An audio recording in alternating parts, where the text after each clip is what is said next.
Ron Howard, your latest documentary, We Feed People, follows Jose Andres's incredible nonprofit World Central Kitchen, which provides meals in disaster zones. So when did you first hear about it? And when did you first approach Jose about doing a documentary? I first heard about it when both of us were speakers at a conference, and so I saw his talk and got to know Jose a little bit, and it was very impressive. This was maybe 7 years ago, I'd say. Maybe he I don't not even sure he used the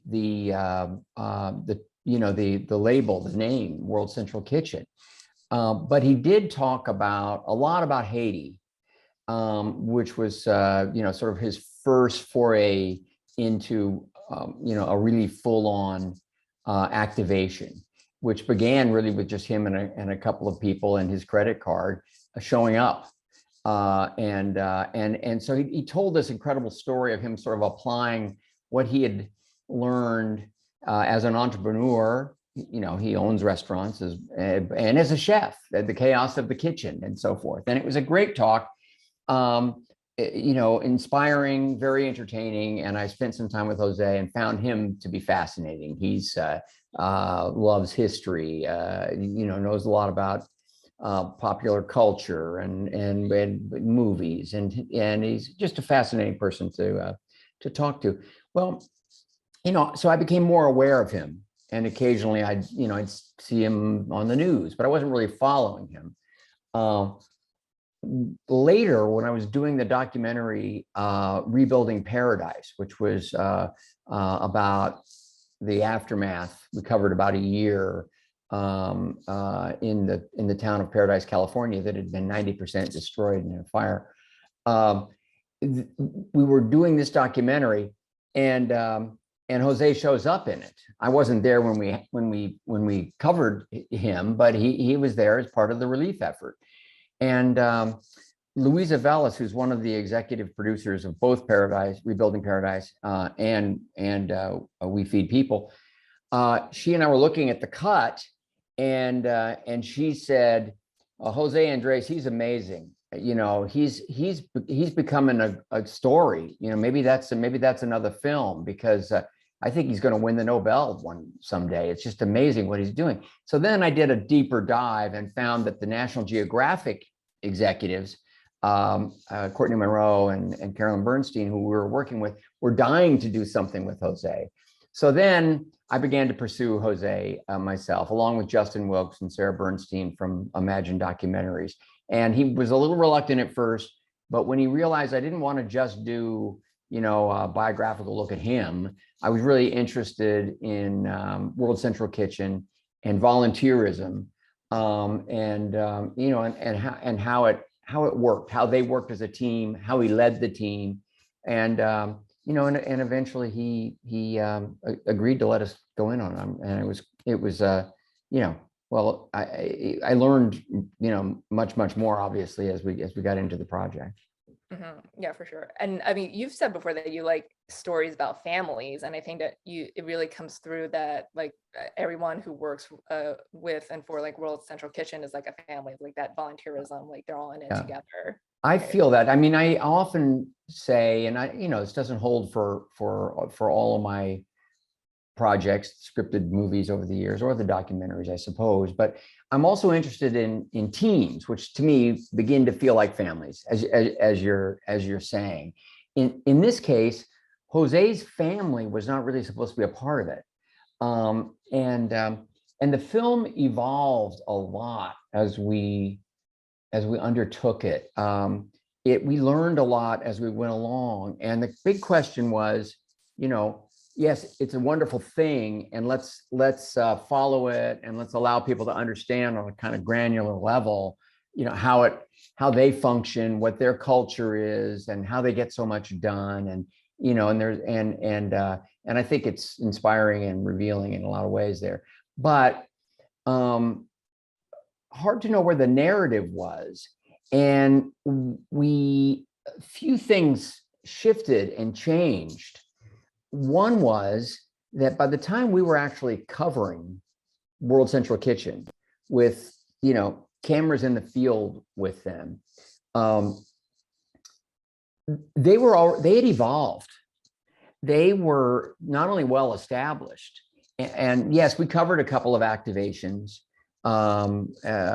Canary Islands and the Carolinas and a couple, but COVID struck, and their new challenge had more to do with scale.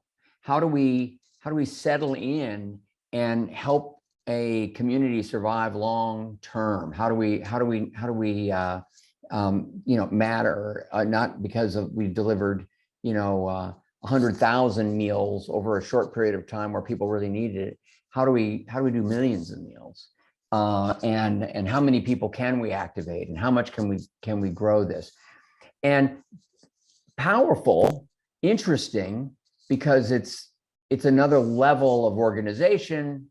There are other kinds of complications. In some ways, things became a little bit more political. But the narrative was fairly clear.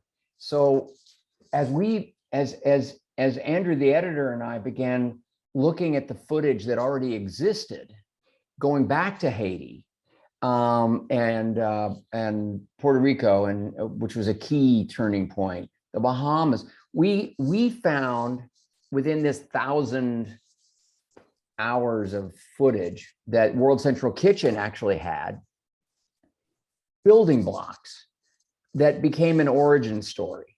So it became a little bit less a kind of granular look at how they function, and a little bit more of, oh, here's a journey in a fairly short period of time, led by this very charismatic guy who became a kind of magnet for a lot of other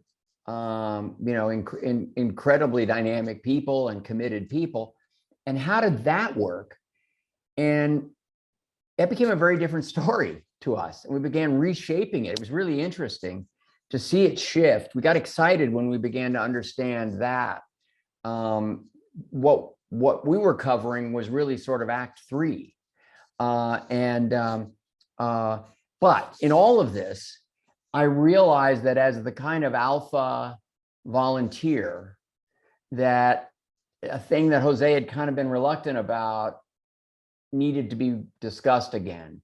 I said, we really do need to talk to your family, because we need to understand that the kind of commitment that you and many people offer up, or even shorter term commitments that people might make, under dire circumstances, that we need to understand what it means to the family. We just do. And he, again, didn't want to draw them into it or make it be about him, but he understood the value of that, and also giving us more insight into his past, his parents, kind of people they were, and his. And you also recognize that he didn't just, he sort of tells this story that he was upset by what he witnessed on Katrina, but he never did anything, about New Orleans. Then when Haiti struck, he said, maybe I can help. But you realize it began with his parents. And I mean, he was in 22, there was this, this mentor, Robert Egger, who made a huge impact on him. So I wanted to sort of celebrate volunteerism through the kind of this case study, this character study, along with understanding how World Central Kitchen could go from a couple of guys and a credit card with a limit on it to achieve what they're achieving now. I love calling it an origin story, because it's like an origin story of a superhero, really. And it's pretty heroic, and it's humbling to me, because I am and now they're in a war zone. I mean, our film was long put to bed before Ukraine, and but I mean, this is yet another level, and they're there, and Nate Mook is there, and it's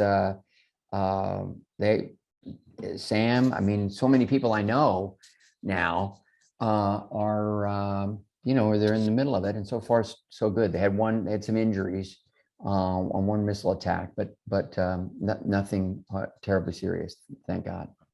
Yeah, fingers crossed. It's amazing. And well, every superhero has a sequel. So maybe when they look at the sequel, you can do follow He's a everything. fascinating guy. Who knows? I mean, I think, and we began to brush up against this and cover this, that I do think he's begun to see that World Central Kitchen demonstrates, it almost works as a pilot program. I think somebody even says that in the film, and it's quoted, that for other kinds of projects and ways of approaching challenges in society.